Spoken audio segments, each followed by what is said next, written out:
Hello everyone, it's me Joseph Sneha here. Hope you're all doing well. In this video, I'm going to be talking about how to begin a TNPSC preparations purely for beginners.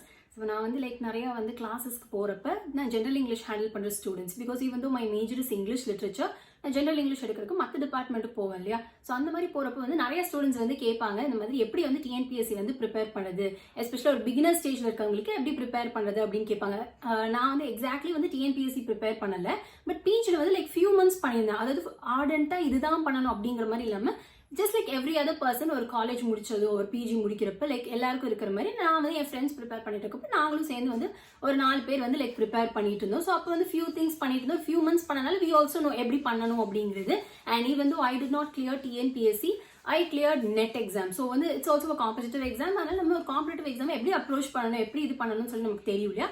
So அதை base பண்ணி தான் இந்த video இருக்க போகுது. So shall we begin? Number 1 point is familiarize the syllabus. So whatever competitive exam you're going for, syllabus நம்ம first தரோவா இருக்கணும். So www.tnpsc.government.in அதுக்கு நீங்க போனீங்க அப்படின்னா syllabus இருக்கும். So அதை டவுன்லோட் பண்ணி வச்சுக்கோங்க. It's always good to have 2 printouts.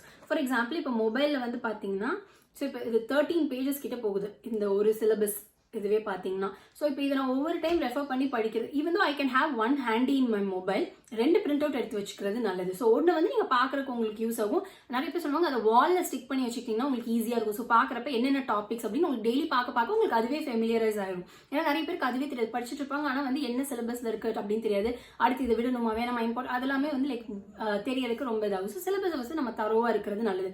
இன்னொரு சிலபஸ் நீங்கள் பிரிண்ட் அவுட் எடுக்கிறீங்களா அதை நீங்கள் டு டூ லிஸ்ட்டாக வச்சுக்கலாம். ஃபார் எக்ஸாம்பிள் ஒரு டாபிக் முடிச்சிங்கன்னா அதை டிக் போட்டுக்கலாம், இன்னொரு இருக்குன்னா டிக் போட்டுக்கலாம். எது இம்பார்ட்டன்ட் மேஜரா என்ன அப்படிங்கிறதையும் அங்கங்கே நம்ம வந்து நிறைய பேர் டிஸ்கஸ் பண்ணப்போ நமக்கே போக போக தெரிய ஆரம்பிக்கும். அப்போ அதெல்லாம் நீங்கள் ஒரு இதில் ரஃபாக அதை ஒர்க் அவுட் பண்ணிங்கன்னா உங்களுக்கு ஒன்று வந்து ரெஃபரன்ஸ்க்கு ஆச்சு, ஒன்று வந்து டு டூ லிஸ்ட்டுக்கும் ஆச்சு. ஸோ சிலபஸை ஃபெமிலியரைஸ் பண்ணுறது தான் first task. Second one is to collect the materials. So next step அதுதான். இதுவும் ரொம்ப இம்பார்ட்டன்ட். நிறைய பேர் என்ன பண்ணுவாங்க அப்படின்னா கலெக்ட் பண்றேன் அப்படின்னு சொல்லிட்டு 6 மாசம் தான் எடுத்துட்டு கலெக்ட் பண்ணுவாங்க. ஸோ அந்த மாதிரி பண்ணாதீங்க. You can take 2 months or something. இப்போ வந்து பாத்தீங்கன்னா இன்னொன்று வந்து டிஎன்பிஎஸ்சின்னொடனே நான் இது பண்ண மிஸ்டேக். ஸோ டிஎன்பிஎஸ்சி படிக்கிறோம் அப்படின்னு சொன்னோடனே என் ஃப்ரெண்ட் வந்து அஃப்கோர்ஸ் ஸ்கூல் புக்ஸ் வச்சு படிக்க ஸ்டார்ட் பண்ணா.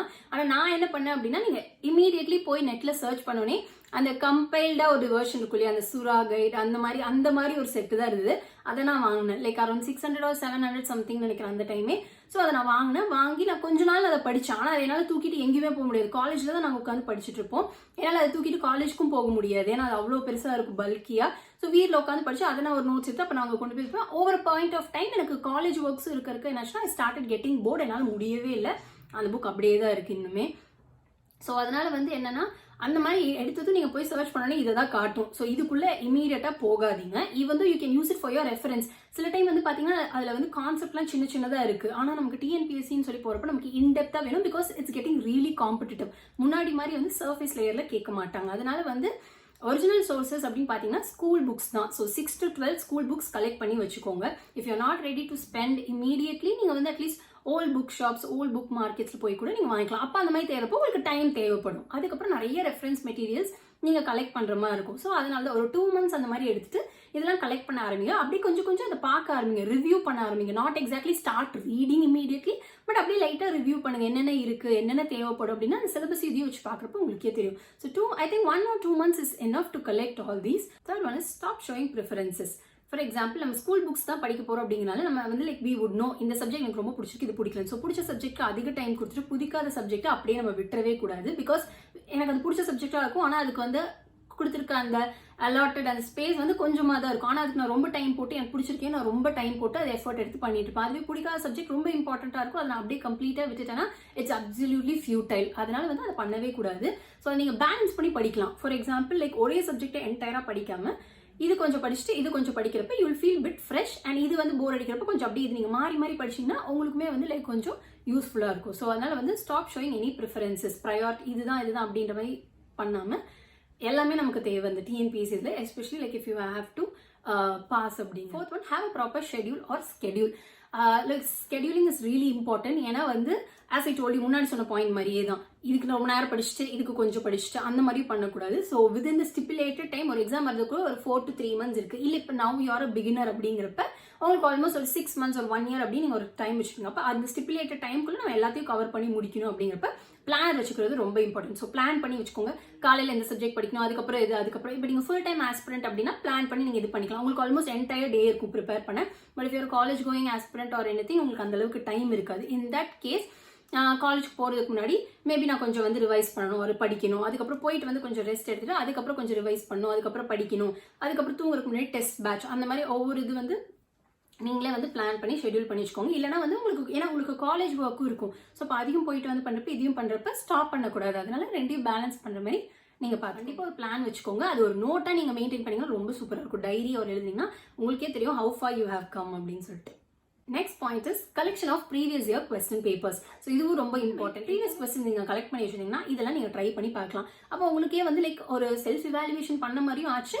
இது ரெண்டையும் நீங்கள் பேலன்ஸ் பண்ணி வச்சு. ஸோ எப்பவுமே அப்படிதான் இருக்கணும். புதுசாக ஒரு டாபிக் படிக்கணும், ரிவிஷன் அந்த நாளில் வந்து முன்னாடி படிச்சது ரிவைஸ் பண்ண மாதிரி இருக்கணும், கொஞ்சம் டெஸ்ட் அட்டன் பண்ணுற மாதிரி இருக்கும். நீங்களே செல்ஃபாக இது பண்ணிக்கலாம். ஸோ அந்த மாதிரி பண்ணுறதுனால உங்களுக்கு ரொம்ப யூஸ் ஆகும். So previous year question paper கண்டிப்பாக கலெக்ட் பண்ணிக்கோங்க, அதை ரிவைஸ் பண்ணுங்க. சம்வியாவது இதில் இருக்க கொஸ்டின் ரிப்பீட் ஆகலாம், இல்லைனா வந்து லைக் இதில் இருக்கிறது ஓவர்வியூ மாதிரி ஒரு ஃபேரக்ரைஸ் பண்ணியாச்சும் இதில் வந்து வரலாம். Go to the nearest library. இது ரொம்ப ரொம்ப useful because when you go to the nearest local library you will find lot of people preparing for TNPSC. உங்களுக்கு ஒரு நல்ல ப்ராப்பர் ஸ்டடி சர்க்கிள் கிடைக்கும். நான் PhD பண்ணுறப்ப வந்து லைக் லோக்கல் லைப்ரரியில் போய் கொஞ்சம் புக்ஸ் இருக்கா ரெஃபரன்சஸ்க்கு அப்படின்னு சொல்லி பார்க்க போனப்ப நாங்கள் உட்காந்துருந்தேன். லைக் நான் உட்காந்து என்னோட ஒர்க் பண்ணிட்டு இருக்கேன். அப்போ like people slowly started introducing themself. அப்போ தான் தெரிஞ்சது அவங்கள அந்த TNPSCக்கு படிக்கிறாங்க. அழகா அவங்க வந்து எதுக்கு என்கிட்ட வந்து பேசுனாங்கன்னா நான் என்ன படிக்கிறேன், நானும் அவங்களோட சர்க்கிளில் ஜாயின் பண்ணிக்கிறேமா அப்படின்ற மாதிரி கேட்குறப்ப. So they were really friendly. என்ன படிக்கிறோம் அப்படிலாம் வந்து சொல்றாங்க. அப்போ நான் அப்படியே லைட்டாக அவங்க கிட்ட கேட்டேன் எவ்வளோ வருஷமா படிக்கிறீங்க என்னென்ன அப்படிங்கிறப்ப லைக் அப்போ தான் அவங்க சொல்லிட்டு இருந்தாங்க இந்த மாதிரி காலையில் 8 மணிக்கே வந்துருவோம். வந்துட்டு இந்த மாதிரி ஒவ்வொருத்தர் வந்து இது பண்ணாங்க. ஒவ்வொருத்தர் ஒவ்வொரு அகாடமிஸில் சேர்ந்தவங்களும் இருக்காங்க. சேர முடியாததுக்கு அவங்க ஹெல்ப்பும் பண்ணுறாங்க. இந்த மாதிரி அவங்களோட நோட்ஸ் கொடுக்குறது, அந்த டெஸ்ட் கொஸ்டின்ஸ் கொடுக்குறது, அந்த மாதிரி. ஸோ அதனால when you go to the local or nearest library you will find lot of people like this. So அவங்க கூட நீங்களே ஒரு ஸ்டடி சர்க்கிள் மாதிரி ஃபார்ம் பண்ணிக்கலாம். கண்டிப்பாக உங்களுக்கு வந்து லைக் யாராவது ஓகே இவங்க நம்ம வேவ் லென்த்ல இருக்காங்க அப்படிங்கிறப்ப நீங்கள் அவங்க கூட ஒன்றா சேர்ந்து உட்காந்து படிக்கலாம். அது மோட்டிவேஷனாகவும் இருக்கும். அட் த சேம் டைம் சொன்ன மாதிரி இப்போ நீங்கள் பிகினர் ஸ்டேஜில் இருக்கப்போ எல்லாருமே கிளாஸஸ்க்கு போக மாட்டாங்க. ஏன்னா classes are really expensive. Coaching classes even சில பேர் வந்து லைக் கம்மியான அமௌண்ட்க்கு கொடுத்தாலும் அது அந்த அளவுக்கு எஃபிஷியண்டாக இருக்குமா அப்படின்னு போகிறவங்களுக்கு மட்டும்தான் தெரியும். ஸோ அதனால இனிஷியல் ஸ்டேஜில் எடுத்தோடனே போவேனா. அதனால அவங்களாம் என்ன பண்ணாலும் இந்த மாதிரி போகிறப்ப யாராச்சும் போகிறாங்களா அவங்க கிட்ட நீங்கள் ஷேர் பண்ணிக்கலாம். அவங்க கிட்ட அந்த டெஸ்ட் கொஸ்டின்ஸ் வாங்கிக்கலாம். நீங்கள் உங்களால் முடிஞ்ச ரிசோர்ஸஸை அவங்களுக்கு கொடுக்கலாம். ஸோ அது ரொம்பவே யூஸ்ஃபுல்லாக இருக்கும். ஸோ இந்த மாதிரி ஸ்டடி சர்க்கிள்ஸ்லாம் ஃபார்ம் பண்ணுறதுக்கு நல்லா இதாக இருக்கும். அண்ட் கோயம்புத்தூரில் வந்து லோக்கல் லைப்ரரியில் TNPSCனே ஒரு தனி செக்ஷன் இருக்குது. ஸோ புக்ஸ் எல்லாமே நிறைய இருக்குது. So if you not ready to spend anything like வேணாம் அப்படின்னு நீங்கள் யோசிச்சிங்கன்னா தாராளமாக போய் இந்த ரிசோர்ஸஸ்லாம் நீங்கள் அழகாக யூஸ் பண்ணிக்கலாம். அதுலேயே அண்டர்லைன்லாமும் பண்ணி வச்சுருக்காங்க. இப்போ ரொம்ப ஈஸி உங்களுக்கு வேலை மிச்சம். அதுலேருந்து அப்படியே நீங்கள் நோட்ஸ் டக்குன்னு எடுத்து படிச்சிங்கன்னா அவங்களுக்கு ரொம்ப யூஸ்ஃபுல்லாக இருக்கும். Next one is free resources. With the advent of internet we have lot of resources available. YouTube, Google எதில் போய் சர்ச் பண்ணாலும் நமக்கு நிறைய இருக்குது. ஸோ உங்களுக்கு கிளாஸ் போகாம நீங்கள் யூடியூப்லேயே பார்த்தீங்கன்னா நிறைய ஃப்ரீ கிளாஸஸ் இருக்குது. இது மாதிரி இதெல்லாம் போகலாம். அண்ட் இன்ஸ்டாகிராமையும் போய் நீங்கள் TNPSC அப்படின்னு சொல்லி பார்த்தீங்கன்னா நிறைய பேர் ஃப்ரீ ரிசோர்ஸஸ் கொடுக்குறாங்க. அவங்களோட ஷெட்யூல்லாம் வந்து ஷேர் பண்ணுறாங்க. ஸோ அதெல்லாம் கூட நீங்கள் பார்த்து நீங்கள் அதுக்கேற்ற மாதிரி கூட ப்ரிப்பேர் பண்ணிக்கலாம். ஏன்னா நிறைய பேருக்கு ஆஃப்கோர்ஸ் அந்த ஷெட்யூல் எப்படி பண்ணுறதுன்னு தெரியாது. அப்போ அதில் பார்த்தீங்கன்னா இருக்கும் அவங்க அன்றைக்கி என்ன படிக்கிறோங்கிறது போஸ்ட் போடுவாங்க. ஸோ அது உங்களுக்கு இது வந்து பிடிச்சிருக்கு ஃபாலோ பண்ணலாம் அப்படின்னா நீங்கள் அதே மாதிரி அவங்க டைம் டேபிளுக்கு ஏற்ற மாதிரி கூட நீங்கள் பண்ண ஆரம்பிக்கலாம். அண்ட் அதை வச்சு கூட உங்களுக்கு ஒரு ஐடியா கிடச்சி நீங்கள் பண்ண ஆரம்பிக்கலாம். So either ways lot of free resources are available, so make use of it. even சில கோச்சிங் கிளாஸஸே பார்த்தீங்கன்னா கரண்ட் அஃபேர்ஸ்லாம் பார்த்தீங்கன்னா ஃப்ரீ ரிசோர்ஸஸாக வந்து லைக் அதிலேயே போஸ்ட் பண்ணுவாங்க. ஸோ உங்களுக்கு வேணும் அப்படின்னா அது பிரிண்ட் அவுட் எடுத்துக்கலாம். நீங்கள் அப்படியே PDF-ஆக ஒரு லேப்டாப்பில் கூட பார்த்து ரீட் பண்ணிக்கலாம். ஸோ இந்த ஃப்ரீ ரிசோர்ஸஸ்லாம் நீங்கள் வந்து தாராளமாக நல்லா யூஸ் பண்ணிக்கலாம். Next one is maintaining notes. So வந்து புக்ஸாக வந்து நீங்கள் பார்த்து லைக் ஒரு டைம் படிக்கலாம். ஆனால் அடுத்த டைம் உங்களுக்கு படிக்கிறதுக்கு டைம் இருக்காது. பிகாஸ் வித் இந்த ஸ்டிப்புலேட்டட் டைம் முடிக்கணும்னு. ஸோ எப்பவுமே ஒரிஜினல் டெக்ஸ்ட் வச்சு படிங்க. அதுக்கப்புறமா குட்டி குட்டி ஹிண்ட்ஸ் மாதிரி நோட்ஸ் எடுத்துக்கோங்க. ஏன்னா அடுத்தடுத்து ரிவிஷனுக்கு நம்ம ஒரிஜினல் டெக்ஸ்ட் ரெஃபர் பண்ண கூட டைம் இருக்காது. ஸோ அப்போ இந்த நோட்ஸ் உங்களுக்கு ரொம்ப யூஸ்ஃபுல்லாக இருக்கும். So go for hand written notes. நீங்களே வந்து லைக் எழுதி பாருங்க. ஸோ நீங்கள் ஒரு டைம் பண்ணுறீங்க அப்படின்றப்ப எழுதி பார்க்குறப்ப நமக்கு மெமரைஸ் ஆன மாதிரி ஆயிடுச்சு. நோட்ஸ் இருக்குது. அடுத்த டைம் நமக்கு ரிவைஸ் பண்ணுறக்கும் அது யூஸாக இருக்கும். ஸோ ரொம்ப ஈஸ்தட்டிக்காக அழகழகாக தான் எழுதணும் இல்லை. whichever way it's comfortable for you, whatever floats your boat, do it. Additional information. So நான் முதல்வன் ஒரு ஸ்கீம் இருக்குது. அதுபடி லாகின் ஐடி பாஸ்வேர்ட் ஸ்டூடெண்ட்ஸ் கொடுத்துருவாங்க. நீங்கள் அதுக்குள்ளே போய் பார்த்தீங்கன்னா கூட ஸ்டூடெண்ட்ஸ் பார்த்தீங்கன்னா ஃப்ரீ கிளாஸஸ் இருக்குது. ஐ திங்க் ஸோ ரேஸோட கோச்சிங் அவங்களோட வீடியோஸ்ன்னு நினைக்கிறேன். பார்த்தீங்கன்னா TNPSC இருக்குது. ஐ சா in one student's mobile she showed me ரொம்ப எந்தூசியாஸ்டிக்ல ஷீ ஷோட் மீ. அப்போ தான் நான் பார்த்தேன் இந்த மாதிரி இருக்குது. அதனால் நான் முதல்வன் இதில் வந்து உங்களுக்கு தெரிஞ்சவங்க யாராவது அந்த இதில் இருக்காங்க ஆர் ஸ்டூடெண்ட்ஸே இருக்காங்கன்னா you can let them know. பிகாஸ் அவங்களுக்கு தெரியவே நிறைய பேர் அதை பார்க்க கூட இல்லை. ஒரு சிலர் தான் இந்த மாதிரி பார்த்து சொல்கிறாங்க இந்த மாதிரி இருக்குது. பேங்கிங்கோடதும் இருக்குது டிஎன்பிஎஸ்சியோடது இருக்குது அப்படின்னு சொல்லிட்டு அப்போ நீங்கள் அந்த மாதிரி ஃப்ரீ ரிசோர்ஸஸ் எல்லாமே தாராளமாக யூஸ் பண்ணிக்கலாம். ஸோ இதெல்லாம் வந்து few points. So if you are a beginner it will be useful for you. இதை தவிரவும் நிறைய வந்து இருக்குது. And as you go you will learn all by yourself. So இதுதான் மெயின். சிலபஸ் கண்டிப்பாக ரொம்ப முக்கியம். அதுக்கப்புறமா வந்து like collection of materials, school books தான், கண்டிப்பாக ஸ்கூல் புக்ஸ் தான் வந்து படிக்கணும். ஏன்னா எப்பவுமே நம்ம ஒரிஜினல் சோர்ஸஸை பார்த்து படிக்கிறது ரொம்ப ரொம்ப நல்லது. நிறைய பேர் வந்து கோச்சிங் கிளாஸோட இதெல்லாம் வாங்கி படிப்பாங்க.